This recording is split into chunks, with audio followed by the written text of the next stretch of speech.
2 microphones, 2 Amandas. and some seriously entertaining tales. I'm Amanda Wedekamp. And I'm Amanda Stanzione. We know stories connect us all. And we realized we have a mountain of stories to share. So buckle up, And brace yourself for a wild ride. because we've got a lot to say and probably too much to share. And we are back. We did an episode earlier called Hot Takes, and we got such great reviews that we decided we had to film and record another episode of more hot takes. Yes. So Part 2. Part 2, we are going to get right into it. So, reselling hot items for 3 times the price, like Stanley Cups, concert tickets, etc. Okay. I feel like it's a capitalistic world. So Yes. I'm kind of like, listen, if you can afford it and you buy it and then you want to make money reselling it, I'm like, cool. I actually don't care. The only thing that I'm like, is the concert tickets. Like when I think about Taylor Swift, I mean, and I know I'm completely contradicting myself because in some areas I'm like, yeah, it's totally fine. And in this area, I'm like, I just hate. Like, I guess I could become my own personal StubHub. You know what I could do? I could start a GoFundMe. Yes. And then I could have everybody, it would be like a fund where you all give the money. Yes. And then I will purchase all of the tickets. And then I will resell them on StubHub. And then depending upon the money that you gave me, I will give you back a percentage. gosh, I mean, I could have a whole thing You here. could have a whole I business. just came up with that in my I head love just it. now. So the concert tickets one is tough I know. for me. So here's where I think it gets convoluted a little bit. I have no problem with doing it with hot ticket items like toys. Yes. Okay, I really don't. I don't have a problem if Cabbage Patch Kids came back around and people go and buy them and resell them on eBay for $2,000. Right. If somebody's going to pay it, then. Right. Yeah. Because that is a tangible item that will eventually come back in stock. Right. I have a problem with it with a one-time opportunity like a concert Yeah. ticket. Even the sports events. Yes. Like right now, the World Cup. Yes. I was listening to something this morning and it said that even like the cheapest seats were $1,900 each. The cheapest, jumpiest seats. I'm like, that is... I know. It's a hard lot. because if you are able to get them and then resell them, like I get it. We are a capitalist society. Yeah. But it is frustrating as a consumer. Yes. You know, because again, like the Nidos or the Yes, Stanley Cups, yes. all of those things will come back. And they're tangible. I mean, Yes. They are materialistic things where the others are experiences. Yes. You know? I think it's funny that you said that because I feel the same way. It's just like, everybody wants to see Taylor Swift. Like, I could have paid $1,200, which was still a lot. Now I got to pay $4,000. Yes. You know? Yes. And the other thing I was thinking, though, is housing prices. Like, we sell them for what they are worth. Yeah. You know, what the market will pay. Right. And what they are worth is what someone's willing to pay. Yes. That's wild. Because that's like art, too. You Yeah, know? I mean, it's true. like, well, how much are you going to pay for whatever someone's willing to pay? Yes. Oh, yeah. That's interesting. So I don't think there's one answer. I don't and think that's so why either. it's a hot take, yeah, for sure. Exactly. Okay, then let's move on to tipping. So cashless tipping screens starting at 25% for handing you something like a muffin. I never tip at Starbucks. You know, I don't either, but it's only because I do it on the app and it's almost like I forget in some ways. I don't ever know. think about it. At Starbucks. I don't either. I would not tip at McDonald's. Yeah. I don't tip at Chick-fil-A. Yeah. I'm not into I order at the screen or I order at the counter. Yeah. You hand me my food. I have a hard time tipping at that situation. Yeah. I remember Zoe, one time we were having this conversation and she said, if you're standing up to make my food, you're not getting a tip. Right. It was like, like at Willie's, you know, Yes. you're putting together my burrito. Or Chipotle, right? Right. Like I'm paying for it either way. So I will say though, I get suckered into it because if it's honest, well, Starbucks, Chick-fil-A, all those places, usually I have the app. Yes. And I never tip on the app. I think I just kind of forget that that's possible. But if I am walking in somewhere and they turn the screen around at me and it's like 22%, 25, 20, or it says other, I almost feel panicked and I'm like, I want to say Which other, one? right. I'm like, other $2? Well, is that enough? I don't know. Okay, I know. 22%. Yes. But it's like, when did that happen? I honestly, I don't know, but it's happened. It because has. even at my aesthetic specialty center, Yeah. you know, or the place where I go see the HRT. Yeah. They have a tip screen. Yes. And you're it's like, no. I don't think I'm going to tip at that. No. And they always say, honestly, we'd rather have a review Right. than a tip, which I appreciate. Yes. And I'm sure they could change it, you know, their screen, but whatever. They don't, Yeah. they definitely don't seem to expect it there. Yes. And then, of course, like my nail tech, I tip 20 or 25%. Right. Hair, same. Yeah. You know, that's an easy one for me. Yeah. And obviously restaurants. Isn't you it know, wild? Like where- just the tipping culture, Yes. like how we feel like some people should get tipped and others don't. I know. It's definitely a conversation to Yeah. have because even in other countries, Right. it's not as common. right. I don't think they tip a lot in Canada. They don't, I don't know. Well, the 'cause reason why is because you I went for a wedding and the bride had paid for several of us to get our hair done. Okay. And she had already paid. And so when I went and the hair was done, I was like, oh, this is beautiful, wonderful. I'll give a tip, you know? And she was like, I already paid for it. And I'm like, but like I'll give the tip, you know? And she's like, no, it's just you pay for it.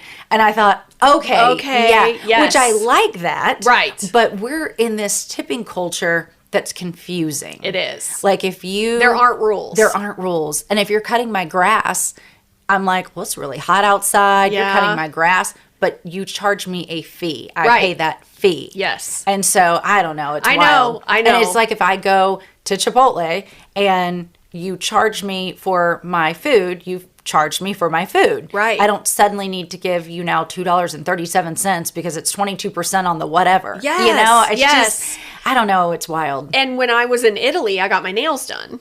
Okay. And I tipped, and then I was telling the women I was working with, like at the Olympics, oh, I, you know, got my nails done and I tipped, and they were all like, we don't do that here. I bet they were so excited. I was like, I don't know. It And you're like, I seemed don't fine, know. you know? Right, because but it seems like that's that what you was should so do. normal, yeah. That's- so I think it would be harder to come to our culture.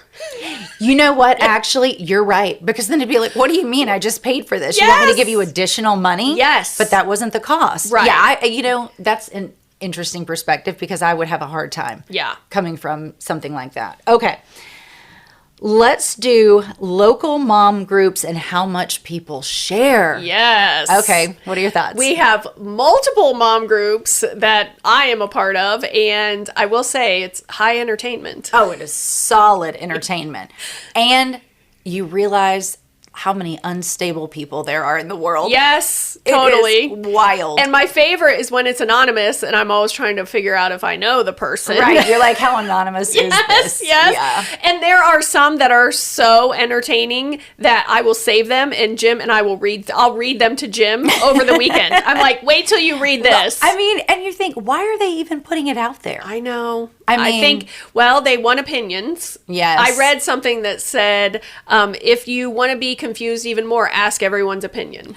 That is such a great line. Yes. And that's true. It is true. Because everybody's got an opinion. They and they do. are going to be all over the board. Yes. Yeah, I think I have a hard time with that, especially when people are taking screenshot or taking photos of people's license plates and then they're putting it on there, and I'm like, I mean, I get you also want to be like, hey, if this is your kid, he just ran a Yes. red light, but I'm also like, what else are you doing? I Right. mean, Sometimes I'm like, is that Jim? I gotta look, make sure it wasn't our car. well, and then I'm thinking, why are you taking a photo? You're in the car driving yourself. You need to put your Yes. phone down. Like, what? I know. It gets to be wild. It does. And It gets wild. because there are anonymous posts and then you can comment anonymously, some people are super mean. Yes, they are. And I'm not loving that. Yep. You know, when someone asks for your opinion and you share your opinion, somebody else shouldn't come in and be like, your opinion is wrong. No, right. that's my right, opinion. That's my opinion. And I'm sorry if you disagree, Right. but how about you state your opinion? Right, and my opinion might be very unpopular, but Yes. but you don't. But need it to, is my But it opinion. is my opinion. Yes. right or wrong. Yeah. So I think it is a fascinating situation. I will say I do get a lot of recommendations in the groups. So I do appreciate that. Yeah, that's good when you ask for a recommendation. Yes. Yeah. Or I will just go in and search. Yeah. You know, like, oh, we need a contractor for something. Yes. I'll see who did people recommend. Right. You know, I do love that. I think it's a valuable place to feel some connection for sure, these local Facebook groups. But I also think that some people are truly lonely and just Yeah. really looking for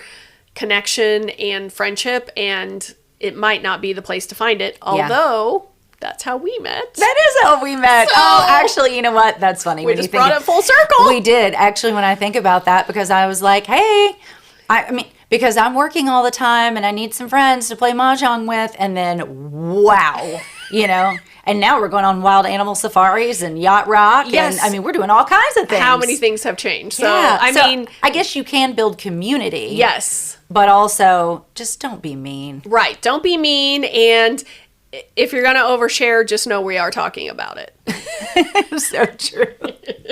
So, what do we think about turning hobbies into side hustles immediately?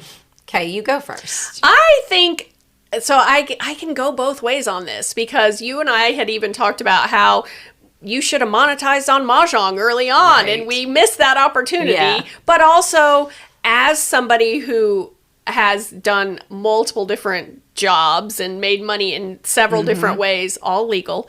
All legal. I feel like I need to say that. Yes.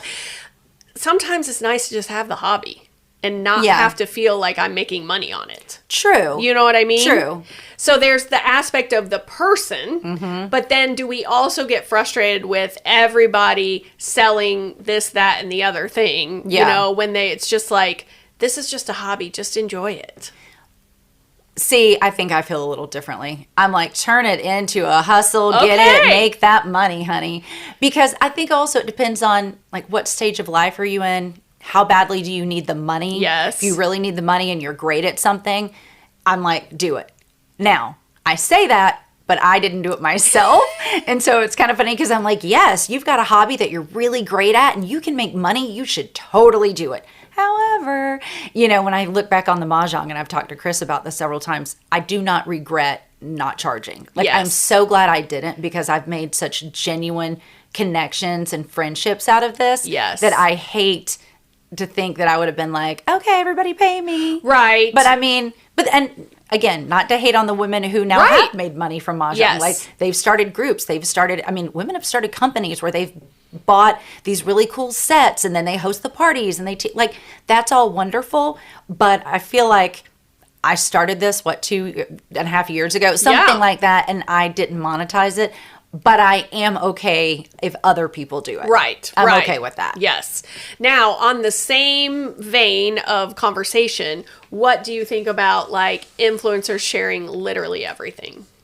Well, if I didn't want to watch it, I would just turn it off. I would hide it. Well, I think I get frustrated with a link for every single thing because my thing is, do you love this? Well, or did you okay. just link it because you knew you could make money on it? Okay, now that's what I mean. fair. That's what you mean. Okay, fair. Then I'm annoyed by all of that. I think it gets to be too much. It does, because I want to believe in a product, and if I feel like you're pushing so much stuff, then I'm like, does she really use Right. this? Does she really want this?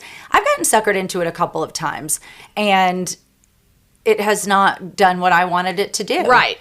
So it is interesting. And then there are the people you like that you follow. Right. Which is why their algorithms are Yes. great, because these are people you like that you follow that are now advertising to you, and you want to believe that they genuinely like this product. Right. But I'm like, I don't know if they do. I know. That's tough. And as somebody who does share a link or two, like I have a Yeah. link for a product that I love, but literally it is one brand. I was about to say, we know who you are because that's your brand. Yes, like that's the one brand that I share, and other things that I share, like a couple of days ago I shared Old Navy shirts. I don't even make any money. Right. I didn't even link them. I'm just like, here they are if you want to go find them. Right. Because I You're not- do think it just feels icky to constantly have a link to everything. Like, Yeah. I just don't love it. No, that's a great And point. some of the people I see that share an Amazon purchase every single day, I'm like, are you just Yeah. trying to buy stuff to then get people to buy it? Right. I just think it gets to be too much consumerism. Like, Yes. I get that's frustrated. a good, with that. that's a good point. I do like what you said. You have a brand. That's the brand that you like, and you're Yes. talking about those products.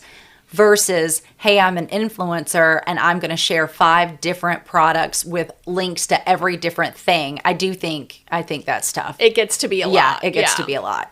All right, next one is tracking location at all times. The Find My iPhone culture. Do you think are we talking more about I'm tracking my spouse or I'm tracking my own device? I think it's less about tracking your own device. It's more about tracking other people. Right, because if it was tracking my own device, I'm like, yes, because I need to know if I lose this phone, I need to know. Yes, I feel like that's not a hot take. Right, that's not a hot take at all. It's like, okay, I need to know where it is. Okay. But tracking everyone else all of the time. Okay. So, for instance, Life 360. Yes. When the kids first got cars, we were like, okay, we're going to put them on Life 360. We want to know where they're going, but they also have to opt into it. Like, it was a family understanding. We didn't just put something on their phones. Right. It was this is an app. It's going on everyone's phone because you have to opt into the circle is what they call it. So our family circle had Chris and I and the kids. Now, they at any point could also see where we were. So who knows what they were doing. They're like, oh, parents are going to be home. Yes. Or, oh my gosh, they're going to be at the apartment or they're, whatever. They could track us too. But I did like that because when the kids went to college, I knew, like, are they staying out late? Yes. That was kind of tough for me, actually, when they went to college. The first few months, I felt like I was looking at it all the time because I was so worried about it.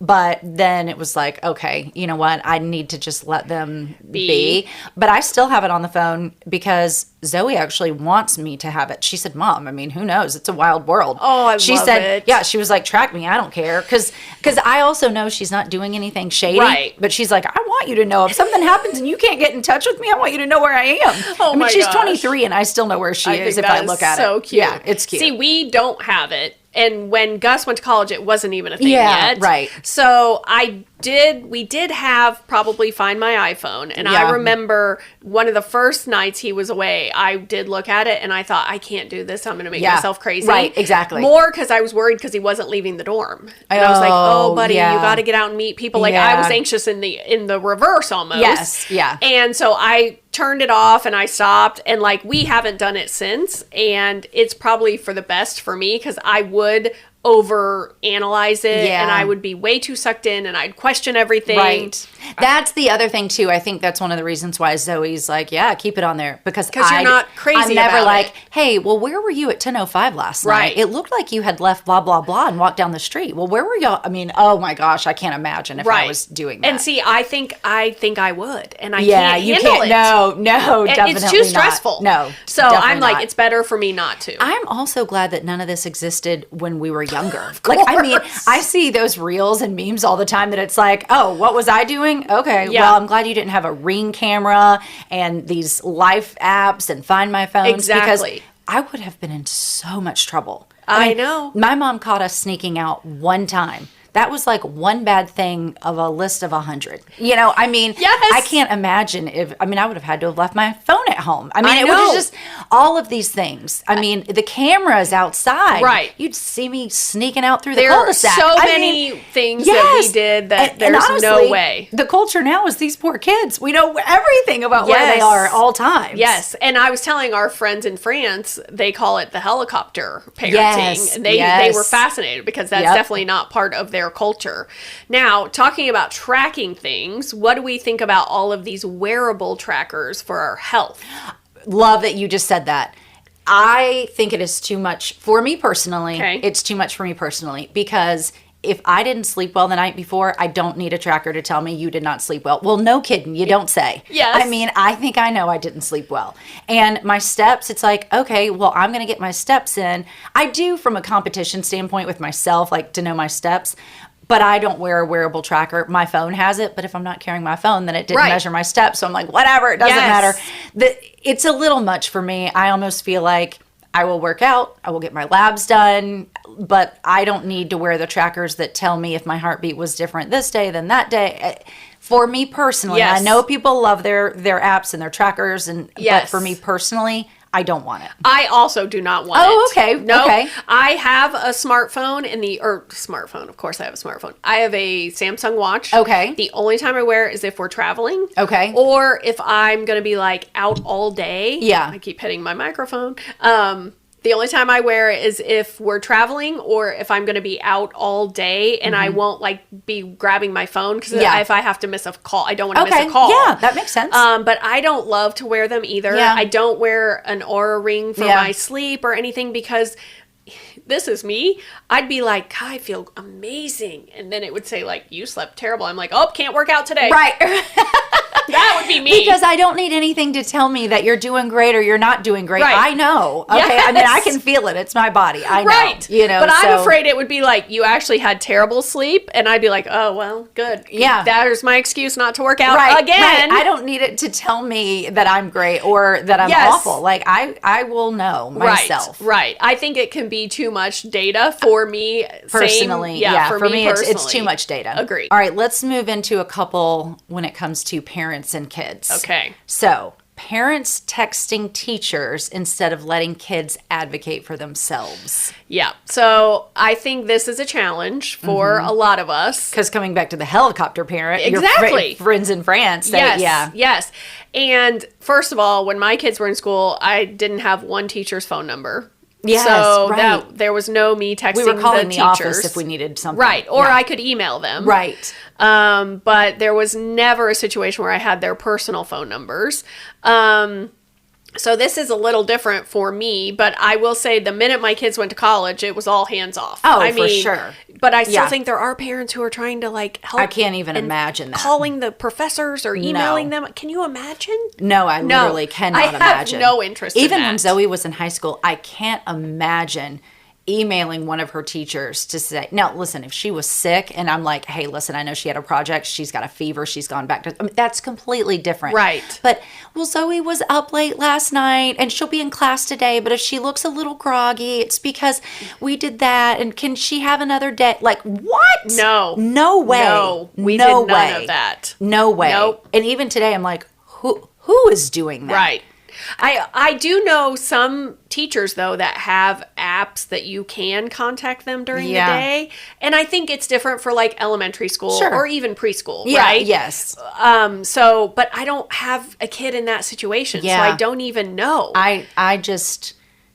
I also think the letting kids advocate for themselves, though, I think that's an important lesson. It is. Because as these kids get older, I mean, parents aren't going to be there for them to just handle it, Right. tell them what to do. They're going to have to figure it out. They Yep. got to advocate for what they think. Right. You know, I mean, I really am a big fan of like, not even let your kids figure it out, like throw them to the wolves, Right. but like give them the lessons and let them go and advocate for themselves. Now, if they're having problems and you as a parent need to step in, but don't be the first person to handle it. Let them go at it first. Yes. Yeah, I feel that way too. Yeah, I think this is super challenging for parents, but it does pay off in the long run. Yes, agreed. Here's a good one. What do we think about kids having skincare routines that rival Sephora employees?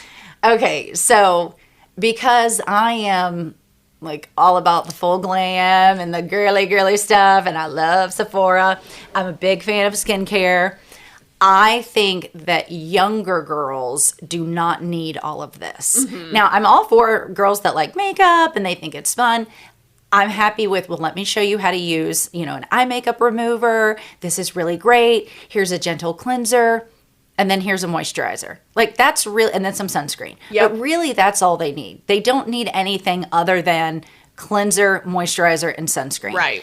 We don't need these younger ones putting retinol and ceramides and hyaluronic acid. I mean, they don't need all of that. And I mean, their skin is they're young. Yes. They're young. I think that is a no. Also, it's incredibly expensive. Right. I mean, I think about as an adult, all of the products I use, and I'm like, that's not cheap. Right. So I can't even imagine having now, again, I have a 23-year-old and she definitely has quite the skincare routine, but she's also 23. It's on her Right. now. It's her money. It's her stuff. She's doing it. She's doing what she wants to Yes. do. But if you're 12, 14, living in my home and you want, $300 worth of night creams, I'm not doing it. That's a tough one I'm for not me. doing it. I know. And my thing is, and this is going to make me sound so old, but like, how are they learning about this? If you're Social 11, media. But if you're 11, you probably don't have access to. You think they do? I do, but you know Okay. what? Also because they have access to YouTube. Yes, and I was even gonna I was say, going I to say, think and it's even probably I YouTube. have watched makeup videos on YouTube because Okay. it's like, do you want to do a winged eyeliner? Do you want to do a smoky Like shadow? the tutorials. I watched all those things Yes. on YouTube. And that's where they're learning and then they're learning skincare routines. Okay. And so you're right, because there's even those little kids that were unboxing toys. Yes. Remember? Yeah, and they had the YouTube channels. Yes. And see, this was just before my time and my kids' time. Right. You're right. Even if they don't have Instagram accounts, I think YouTube, they're getting all of this information. Yes. And then, the minute they walk into a Sephora or an Ulta, even I'm like, oh my gosh, these products are amazing. I want to buy all of it. I could spend 2 hours in there just trying everything on. I know. Put it on all the testers and the creams on my hand. And, but I am not an advocate for younger girls who have these 5-step skincare routines. Right. It's too much. It's too much right now. Okay, one other hot take that I just thought of because I saw this in my Us magazine. Do we think the Louis Vuitton makeup is actually that great? Did you know they have makeup? No. Louis Vuitton now has makeup? I saw a thing in Us magazine and it was a Louis Vuitton eyeshadow palette and I thought, what? Is this out of, or Chanel? Oh, actually, okay. All right, great. You know what? Yes, because Chris Louboutin does have makeup. Okay. Christian Louboutin. Great. Who am I? Okay. Does have makeup, and one of my girlfriends had this really cool compact with the eyeshadows, and as soon as the eyeshadows are out, you can buy the replaceable eyeshadows to put in this cool compact. Yes. I almost feel like the eyeshadows are probably just regular eyeshadow. It was more about having this really cool compact that you could change in and out. But I will say some of the Christian Dior makeup, because I'm a huge fan of Macy's. Macy's has everything to me. Because I'm you can get makeup, skincare, shoes, who knows? Purses. Yeah, who cares? But I have used a lot of different products, and I do think there's some Christian Dior makeup products that are great. Okay. So I think some things like that are great, but I didn't know Louis Vuitton made makeup. Yeah, they have a compact. I'll show you when we're done. And then, Chanel makeup is also the same brand I haven't tried as the purses. Yeah. Oh, no, it is. Okay, it's a brand. Yeah, no, it's a full brand. Okay. Yeah, Christian Dior or Chanel, they are makers of shoes, cosmetics, handbags, perfumes. Okay. Yeah, no, it's a whole beauty brand for sure. Okay. But in terms of just whose makeup is better, I don't know. Okay. I don't know. I think skincare is one of those that definitely you can tell okay, this brand is better than the other. But with makeup, it's almost if the eyeshadows are heavy pigmented, then it makes them great. So it's great. You get a Christian Dior or you get a Chanel heavy pigment, great. Yeah. You know.